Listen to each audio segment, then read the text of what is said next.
So you're new to Genshin, you do a 10 pull on the current weapon banner, and you get 5-star Kagura's Verity. Now, this is Yaimiko's signature weapon, and in this video, we're going to look at what it does, how to use it, and what characters it is going to be good for. So this is not my account. Another one of my mods, Soup, let me use her Yaimiko and weapon for this video. Thank you so much, Soup. So with that being said, let's look at what this weapon does. So Kagura's Verity. Kagura's Dance of the Sacred Sakuras gains the Kagura's Dance effect when using an elemental skill, causing the elemental skill damage of the character wielding this weapon to increase by 12% for 16 seconds, with a max of 3 stacks. This character will gain 12% all elemental damage bonus when they possess all 3 stacks. I did that in one take. I was actually kind of impressed with that. Okay, so basically what this means, and I'm going to be using it to show you kind of how it works. Whenever you use a skill, you get a damage bonus, right? It increases your damage bonus of your skill. You can have 3 stacks. This is phenomenal for somebody like Yaimiko, who places 3 turrets, and each one of those turret placements counts as using the skill. So once you get all 3 turrets placed, you're just getting a 33% increase for all of your skill damage. Now, this last part means that once you have the 3 stacks, once you have used your skill 3 times in 16 seconds, all of your elemental damage bonus goes up by 12%. And I'll show you what that'll look like. It does also get up crit damage, which is really, really good for a lot of Catalyst users, especially Yaimiko, where she ascends with crit rate. It is Yaimiko's signature weapon. Of course, it's going to be phenomenal on her. So to show the very last passive from this weapon, if you look at Yaimiko's stats, she has 0 damage bonus on everything but Electro, where that is 46.6%. So if we then use Yaimiko's skill 3 times, to get the full stack from this weapon, you are then going to see that every single element has 12% damage bonus on it, with Electro having 12% added to what it was before, now being at 58.6. That is the final part of that weapon, meaning that we have all of the stacks from this. That is an easy way to check if you are able to obtain every single stack from this weapon. So now we're actually going to go into a domain to show the increase in elemental skill damage. Now, Yaimiko does get more damage depending on how many of her turrets are out, 3 being the max. So you're going to see a very large increase in the damage here, partially from Yaimiko's skill, partially from the weapon. So I did want to just say that before we start placing these turrets. So I'm going to place 1 turret, and we're going to see how much damage it does, and then I will place more. If we place 1 single turret, it is going to do 5,582 damage.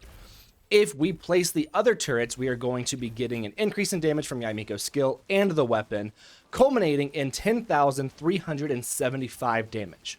That is almost doubling the damage from Yaimiko's skill. So with a character that does not have this kind of increasing damage on their own, with the more they use their skill, you will see less of an increase, but you will still see the skill damage go up. So that begs the question. So that means that this will be good on characters that use their skill a lot to do damage. So now we're going to look at some characters that can make use of this weapon to varying degrees of success. First, we're going to look at Wanderer, and I have to point out, I laughed so hard whenever I realized that Soup had named Wanderer Flyboy. I laughed so hard. With that being out of the way, Wanderer can make use of this weapon more so because of crit damage than anything else.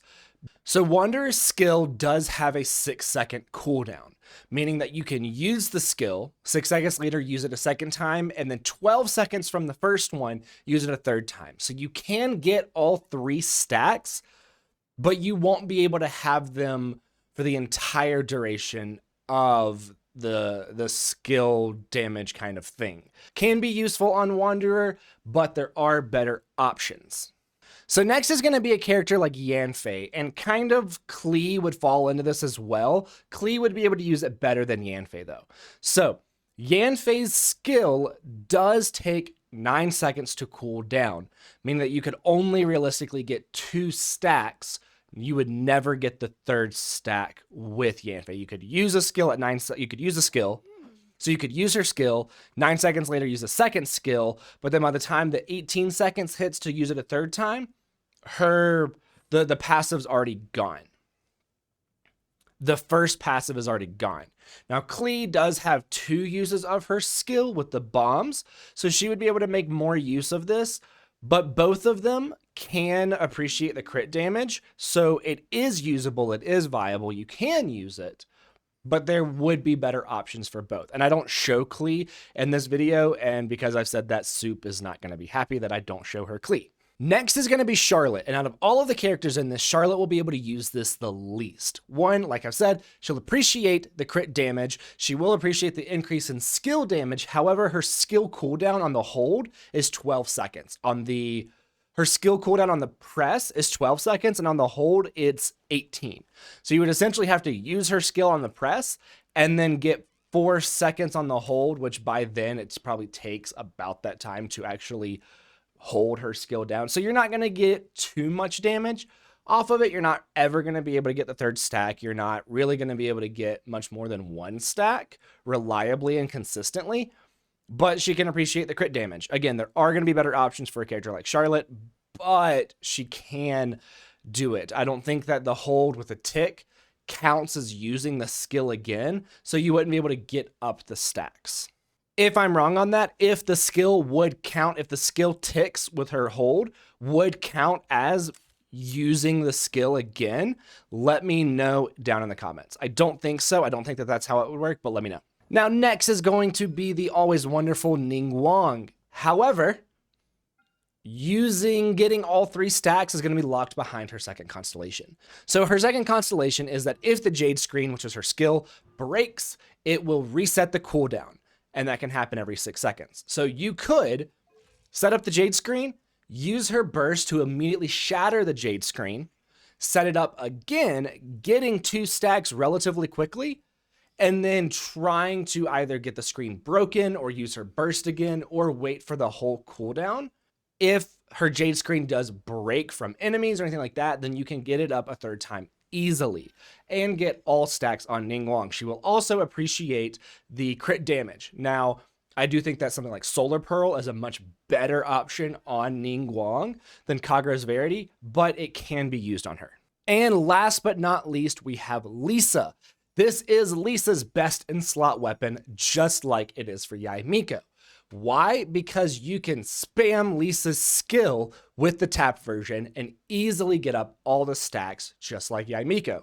If you do that, then you can do the hold version of her skill and get a lot of damage. The hold version of her skill can do a lot. She can also benefit from the crit damage, especially if you're going to be running her in like an aggravate team. And she gets elemental mastery upon ascension. So this is a very, very good weapon for Lisa. That is going to be it for this video. If you have any questions, you be sure to leave it down in the comments, and I will see you in the next video.